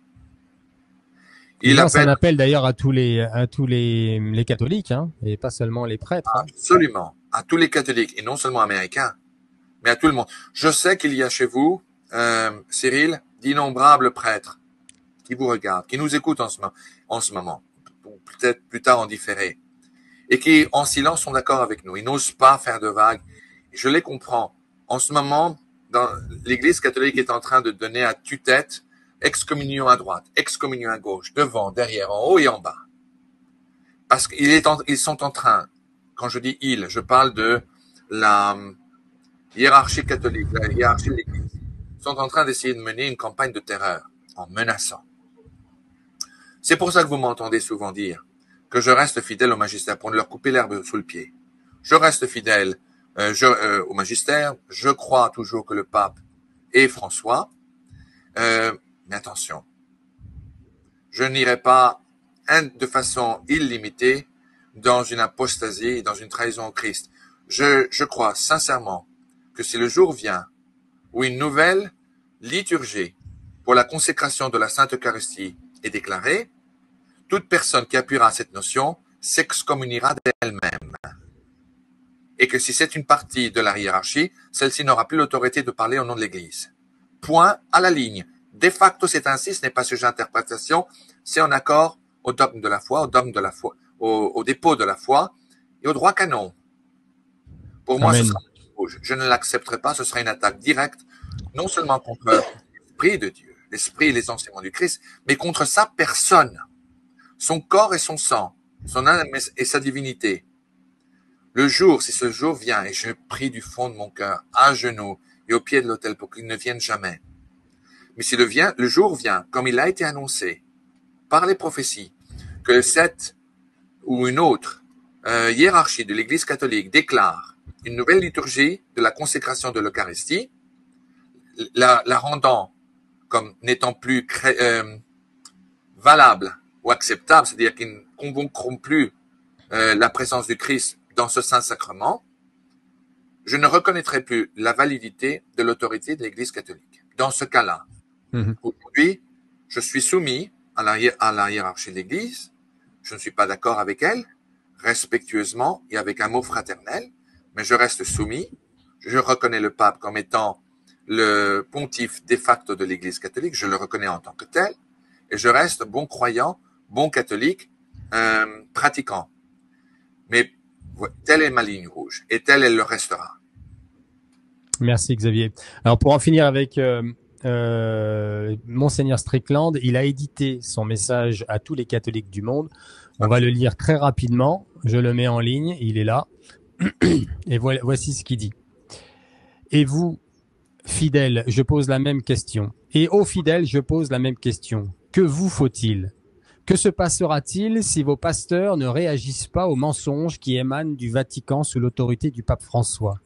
Que se passera-t-il s'ils ont tous accepté 30 pièces d'argent et qu'ils restent silencieux face aux mensonges, lequel transperce encore davantage les mains et les pieds de notre Seigneur ? Alors que vous faudra-t-il pour que vous preniez la parole ? Beaucoup pourraient dire que ce n'est pas votre responsabilité, que vous pouvez vivre la vérité tranquillement dans votre cœur.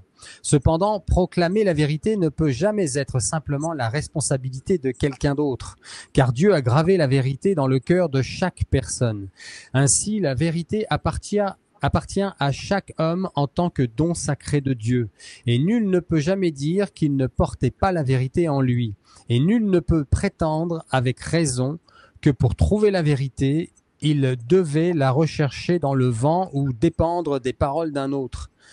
L'âme reconnaît la vérité et s'en nourrit. Ceux qui dépérissent faute de vérité ne dépérissent pas parce qu'ils n'en ont pas reçu une part en eux-mêmes. La vérité a été tellement étouffée encore et encore par une telle personne et si souvent sommée de se taire qu'elle n'ose plus relever la tête. Et c'est pourquoi un homme se trouve dans un tel état de misère.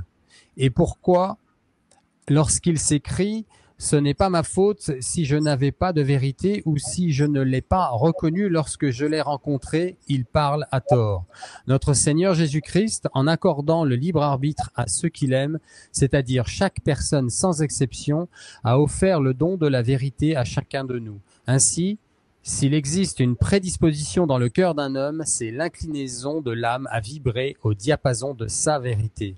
Par conséquent, l'âme privée de vérité demeure en sommeil jusqu'à ce qu'elle se dessèche et devienne quelque chose de froid et dur. N'avez-vous pas vu comment même les anges des ténèbres reconnaissent la vérité et ne peuvent que faire ce que notre Seigneur leur commande, et pourtant ils s'efforcent de cacher la vérité à chaque homme, jusqu'à sa damnation éternelle. Alors je demande à nouveau, que vous faut-il ? Êtes-vous prêt à mourir pour lui ? Monseigneur Joseph Strickland, évêque émérite de Tyler au Texas. Voilà, alors je sais pas si tu veux dire un mot là-dessus, sinon on va passer au dernier sujet avant la prière en latin. Je voulais juste partager avec nos auditeurs, parce que tu as parlé en effet de cette préparation pour une nouvelle liturgie. Figure-toi qu'ils en parlent et ils le préparent, donc ça va arriver. Et donc on va se retrouver dans une situation très particulière assez rapidement. Mais regarde ce que font les jésuites à New York, à l'église de Saint-Ignace, à New York même, hein, Saint-Ignace de Loyola. J'ai vu, on en a parlé ici aux États-Unis. Alors je vous montre, vous voyez, alors les drapeaux, je vous montre qu'un morceau parce que c'est grotesque. C'est dans toute l'allée, hein. Là, on est à l'hôtel au cœur de l'église, à côté du tabernacle, à côté du Seigneur, et il y en a aussi en bas, hein. Et avec des chants, je sais plus le chant, j'ai enlevé le son, mais donc voilà ce qui se passe dans l'église catholique, les amis, sans parler des messes déjà transformées en Amazon, aux Zaïre, etc., hein. Enfin bon, voilà. Oui. On a besoin de beaucoup de prières. Je rappelle, comme à chaque fois, qu'il faut se procurer un catéchisme de l'Église catholique puisqu'il va être transformé. Ok, donc ils se croient plus intelligents, plus exégètes que Saint Jean-Paul II et Benoît XVI. Donc ils vont pondre quelque chose de nouveau contre la parole de Saint Paul qui dit aux Galates, ne refusez toute nouveauté et si on vous essaye de vous vendre un autre évangile, ne l'acceptez pas, qu'il soit anathème. Vous avez aussi la version abrégée, de Benoît XVI qui est à l'écran là. Procurez-vous un catéchisme, les amis, et écoutez ma vidéo que je vous ai mis en lien en dessous, où je vous parle du catéchisme de l'Église catholique d'une manière qui va vous aider, j'en suis sûr. Le titre de la vidéo, c'est « Qu'est-ce qu'un catholique ?» ou « Être catholique, qu'est-ce que ça veut dire au juste ?» Je sais plus comment j'ai appelé ça. Pour que ça va vous aider, je vous le promets. On va aussi, j'enlève ça, pardon. Hop. Voilà, on va faire une prière en latin, comme on l'a dit. Est-ce que je peux... Oui, vas-y, on t'écoute. Comme ça, je cherche en même temps. Vas-y. Parfait. Vous savez, je suis comme vous, je vois les nouvelles en France. Je vois plus la télévision française que la télévision américaine ici. Non. En ce moment, Emmanuel Macron, ce président de pacotille, est en train d'essayer de tirer profit de la reconstruction de la cathédrale de Notre-Dame. Je vais vous dire une chose. C'est ce type-là, cet individu n'a vraiment aucune vergogne. Car c'est le même individu qui a organisé lors des cérémonies d'ouverture des Olympiques une boutade et une obscénité qui était une moquerie de la dernière scène. Comment est-ce que cet individu ose-t-il montrer le bout du nez dans la cathédrale de Notre-Dame après avoir autorisé et après en avoir été un des architectes principaux des cérémonies d'ouverture des Jeux Olympiques? Ce type est véritablement, j'utilise mes mots en les pesant très clairement, c'est un sans-vergogne. Ce type-là, cet individu ne devrait pas être à l'Élysée. Il n'a aucune place à l'Élysée. Il aura toujours, lui aussi, ses grenouilles de bénitier, telles que les Patrick Cohen ou les Michel Apathy, qui s'enorgueillissent d'avoir un président tellement ouvert, etc., etc. Ce président de la République, non seulement met en honneur l'homosexualité, je ne parle pas des homosexuels, nombreux d'entre eux sont des hommes et des femmes admirables, qui luttent contre les croix qu'ils doivent porter tous les jours. Je parle de l'homosexualité en soi, n'est-ce pas?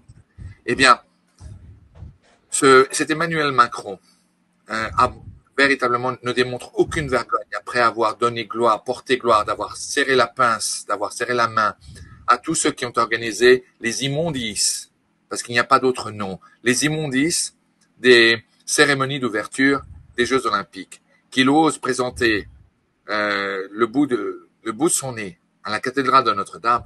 C'est une honte. Ce type-là démontre par A plus B que le ridicule ne tue pas. Cet homme est la honte de notre nation. Et je peux vous dire qu'ici aux États-Unis, tout le monde se moque de lui. C'est le petit fanfaron, un petit guignol qui ne veut pas ou prétend ne pas comprendre que les Français en ont assez de ce triste cire. Donc, j'en appelle à tout le monde de ne pas donner crédit là où il n'est pas dû et de ne pas écouter aux grenouilles de bénitier d'Emmanuel Macron, tels que les Patrick Cohen qui se couvrent eux-mêmes de ridicule et qui se font complices de toutes ces médiocrités, ou de ces Michel Apathy qui, en d'autres temps, auraient été passés par les armes, tout simplement pour haute trahison. Ne serait-ce que pour les propos qu'il tient encore et encore ici ou là. Je n'ai aucune peur de le dire ouvertement et publiquement. Donc, soyez sur vos gardes et surtout maintenez la tête froide et voyez avec raison ce qui est. Voilà. Je voulais vraiment le dire parce qu'on parle des médiocrités qui ont lieu aux États-Unis. Vous avez parfaitement raison, Cyril. Moi, je vous dis, je ne me sens pas particulièrement concerné des Américains parce que je ne ressens aucune allégeance à ce pays. J'aime ce pays. Mes enfants sont mi-américains, mi-français. Mais moi, français, je suis, français, je reste. Jusqu'au jour où je ne pourrai plus ouvrir les yeux. Voilà. Merci Xavier. Je voudrais rappeler aux auditeurs que j'ai mis un lien sur la communauté. Vous voyez, ça s'appelle Communauté. Si vous allez donc sur la chaîne, ma chaîne Catho Laïque TV, sur laquelle vous êtes en ce moment, là, vous voyez. Vous allez sur Communauté. Il y a accueil, vidéo, shorts, en direct, playlists et communauté. Vous cliquez sur Communauté et vous allez avoir là, j'ai mis le lien que j'ai récupéré sur la chaîne de Emmanuel de Saint-Hildegarde, où il y a des pétitions à signer pour ceux que ça intéresse, des cardinaux principaux qui ont pour les inviter à se manifester, à écrire une dubia supplémentaire, que sais-je, à créer un collège pour contrecarrer ce que fait le pape François et le magistère actuel. Donc vous pouvez signer ces pétitions. Il y en a une seule en français, je crois, actuellement, c'est celle de Cardinal Sarah que j'ai mise sur ma chaîne. Mais si vous allez sur la chaîne à travers peut-être ce lien, je suis pas sûr. En tout cas, sinon vous allez sur la chaîne directement d'Emmanuel Saint-Hildegarde et vous aurez toutes les pétitions qui peuvent vous intéresser. Écoutez bien, Emmanuel, vous expliquer comment il faut signer la pétition parce qu'il y a quelques petites difficultés. Il faut s'assurer d'avoir transformer cette pétition, je voudrais pas embrouiller les gens en disant ça. Vous allez, elle vous l'explique mieux que moi, hein, évidemment, mais il va falloir accepter le lien que vous allez recevoir par mail pour être sûr que la pétition est signée. Enfin, allez sur sa chaîne, écoutez-la et signez les pétitions si ça vous intéresse. C'est ce que je voulais vous dire. J'ai bien parlé du catéchisme que je vous invite à vous procurer, les amis. Voilà, on va faire une prière en latin grâce à notre ami Xavier qui va nous mener dans cette prière qu'on va faire en latin et en union avec cette neuvaine qui se termine demain du cœur immaculé de Marie. Hein, c'est une neuvaine importante. D'ailleurs, ça me fait penser, merci Seigneur, merci Esprit Saint, que vous pouvez aussi rejoindre la neuvaine qui est en train de se terminer jusqu'au 12 décembre, fête de Notre-Dame de Guadeloupe au Mexique. C'est le cardinal Burke, si je me trompe pas. C'est lui, hein. Oui, c'est ça, c'est cardinal Burke qui a fait. Vous trouverez un lien sur YouTube probablement en français. J'ai pas le temps de le chercher là tout de suite, mais il a fait en fait pendant 9 mois des neuvaines. Il a demandé à ce qu'on le rejoigne là-dessus. Moi, je n'ai entendu qu'à la fin, là, il y a quelques jours seulement. Et c'est pour demander de la grâce au Seigneur, comment dire, de recevoir des grâces du Seigneur parce que l'Église est attaquée fortement, encore une fois. Et ça pose beaucoup de questions. D'ailleurs, on se demande quel est vraiment leur pouvoir, qu'est-ce qui les empêche d'agir. J'en ai parlé un peu avec Monseigneur Strickland, je peux le dire là. En off après l'interview qu'on a fait ensemble et je lui disais on aimerait bien avec John Henry Western faire une émission où on pourrait avoir beaucoup de cardinaux comme ça pour faire des choses, mais c'est pas simple pour les contacter. Moi je les ai tous contactés, j'ai pas eu de réponse directe, lui il en a pas non plus, ou ils osent pas ou c'est un mystère, mais bon. En tout cas, on fait confiance. On vous a donné tous ces éléments. Et oui, je disais avec le cardinal Burke, si vous voulez rejoindre sa neuvaine et qui se termine le 12 de ce mois-ci, il y a encore 6 jours. Et il le dit lui-même, donc je le réitère et je prends ces mots à lui. Les ouvriers de la dernière heure sont aussi acceptés. Donc, si vous voulez faire cette neuvaine, participez-y. Ça ne peut pas faire de mal à accompagner le cardinal, une éminence qui se bat pour l'Esprit Saint. Je rappelle que cardinal Burke a été préfet de la doctrine de la foi. Hein, c'est ça, hein, Xavier? Burke, non, c'était Mueller. C'était Mueller, d'accord. Oui, c'était Mueller qui était cardinal de la préfet. Bon. Je retire, mais on peut le rejoindre pour cette neuvaine. Bon, s'il y a d'autres choses, on en reparlera la prochaine fois. On fait un bilan et on va prier. Le bilan, c'est que tout est accompli. On a gagné. La dernière page de la Bible, elle est écrite. N'ayez pas peur. Restez en état de grâce, les amis. Confessez-vous, humiliez-vous devant un prêtre catholique. Même si lui, il est pas bon, c'est pas à nous de juger. Son sacrement est valide.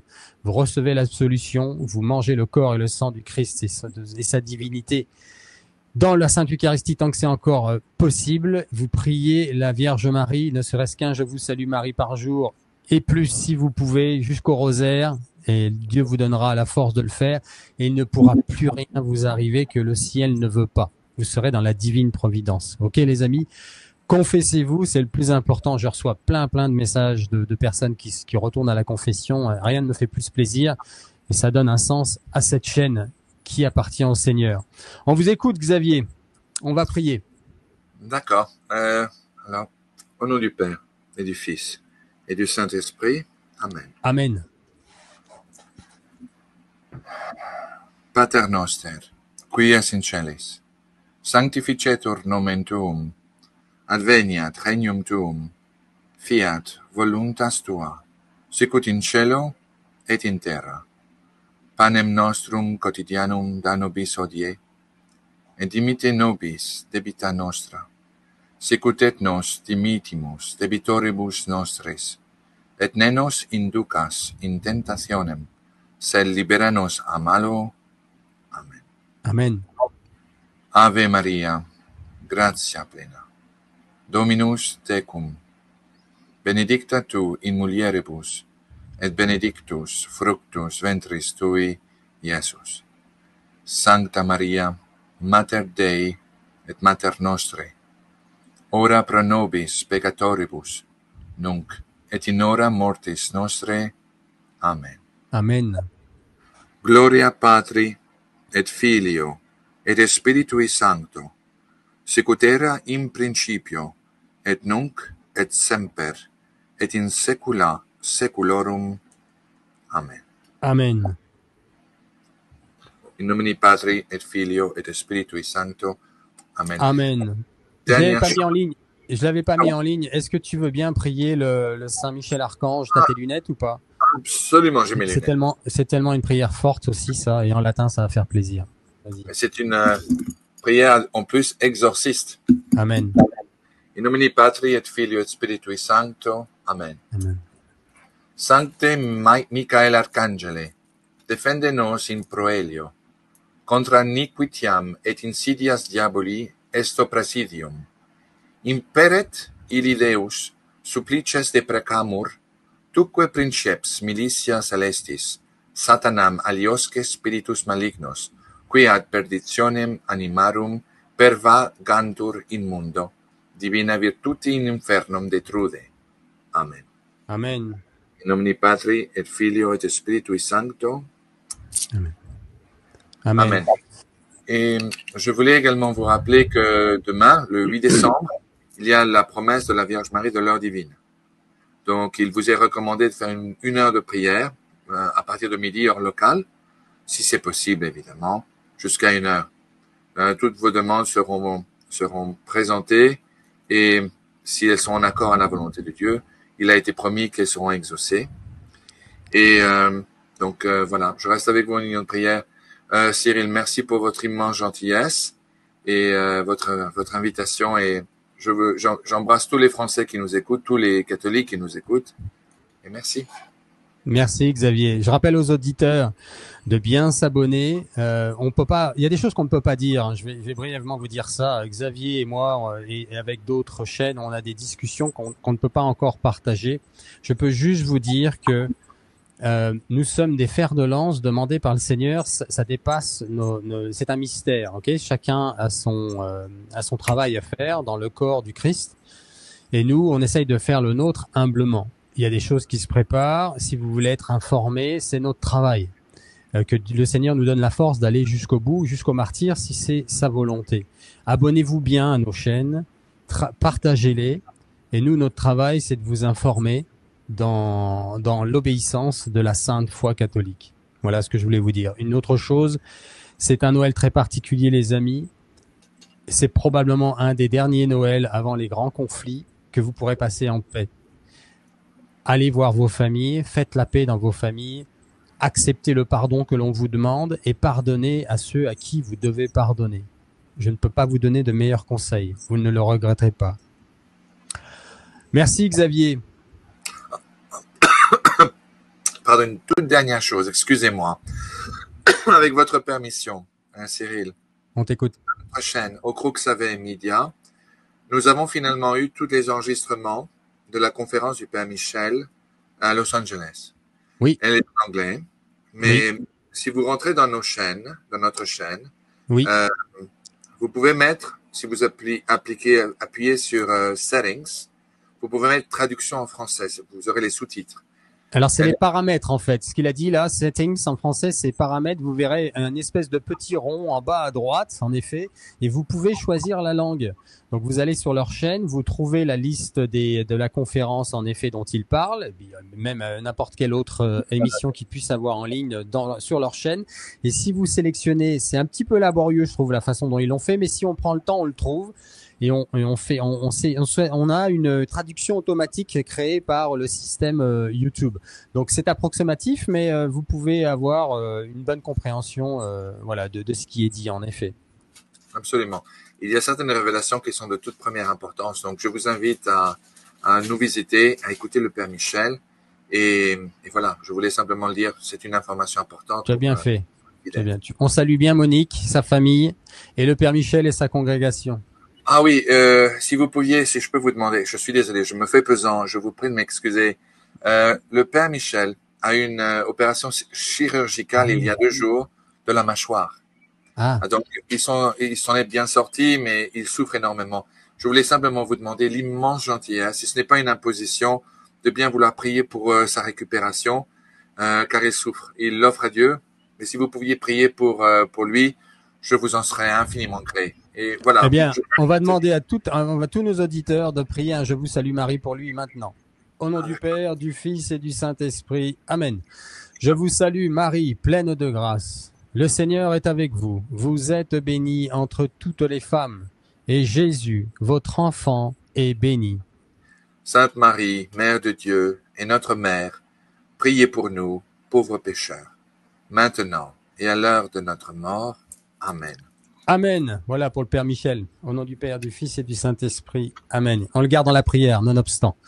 Merci Xavier. On se voit bientôt. Moi, pour Noël, comme je t'ai expliqué, donc je vais me décider dans la semaine. Hein. On m'invite en Nouvelle-Calédonie, à Londres ou à la maison.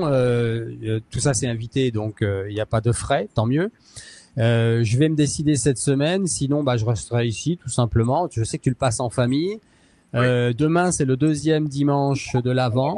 On reste dans la joie, le bonheur de cette vérité qui est que le Seigneur est venu nous racheter et qu'il est venu dans cette petite manger, comme on appelle ça, la crèche, et il est venu naître et il nous donnait ce beau cadeau qui est la vérité, la justice, la vie, l'amour, tout ce qui est beau et tout ce que notre âme désire au plus profond de nous. Donc, restons dans la joie, restons dans la paix grâce au sacrement. Soyez tous bénis, les amis. Merci de votre participation, des dons que vous faites. Ils me sont utiles pour moi et indispensables maintenant. Donc, merci à tous.